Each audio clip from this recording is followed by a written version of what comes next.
میں اپنے باغ میں دیر سے پہنچا تھا کیونکہ آج فرائیڈے تھا. فرائیڈے والے دن ہمارے بچے اسکول اکثر نہیں جاتے ہیں، تو آج انہوں نے اسکول نہیں جانا تھا، اس لیے میں دیر سے آیا تھا. آج گرمی بھی بہت زیادہ تھی لیکن مجھے کام بھی کروانا تھا.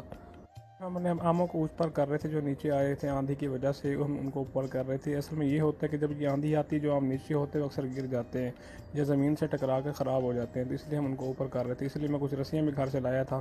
مزدور بھی میں نے اپنے ساتھ رکھ لیا تھا. ایک مزدور ہمارے پاس پہلے سے ادھر باغ میں موجود ہوتا ہے، تو ہم یہ تینوں بندے مل کے ہم سیدھا کر رہے تھے تاکہ اوپر ہو جائے اور راستہ بھی بن جائے، کیونکہ آپس میں ٹکرا رہے تھے، اس کی وجہ سے ہم دونوں خراب ہو رہے تھے. آج گرمی بہت زیادہ تھی، ٹیمپریچر 45 تک تھا، لیکن ہم اپنے کام کو لگے ہوئے تھے. نماز کا بھی ٹائم ہونے والا تھا. اس ٹائم 10 ساڑھے 10 بج رہے تھے اور گرمی جو ہے نا بہت زیادہ ہو رہی تھی. آج ہمارا ساتھ ابو بھی دے رہے تھے. وہ کہہ رہے تھے کہ بیٹا میں بھی آپ کے ساتھ کام کرتا ہوں. میں ان سے کہہ رہا تھا گرمی بہت زیادہ ہو رہی ہے، آپ چلے اندر بیٹھ جائیں. کہتا نہیں آپ کا کام نہیں ہے، آپ ابھی چھوٹے ہو، لیکن یہ آپ کو سمجھ میں نہیں آئے گا کہ ہم نے کیا کرنا ہے. چلو میں نے کہا ٹھیک ہے. اس کے بعد یہ دوسرے آم پر ہم پہنچ گئے تھے. میں نے اوپر سر کے اوپر ایک رومال لے لیا تھا کیونکہ سورج جو ہے میرے بالکل سر کے اوپر تھا.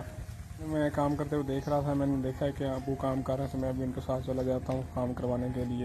یہ آم کو آپ نیچے دیکھ رہے ہیں، یہ نیچے لٹک آتے ہیں، اس کی وجہ سے آم خراب ہو جاتا ہے. جو آم زمین کے نیچے لگ جاتا ہے وہ بھی خراب ہو جاتا ہے، جو پانی کے اوپر آ جاتا ہے وہ بھی خراب ہو جاتا ہے.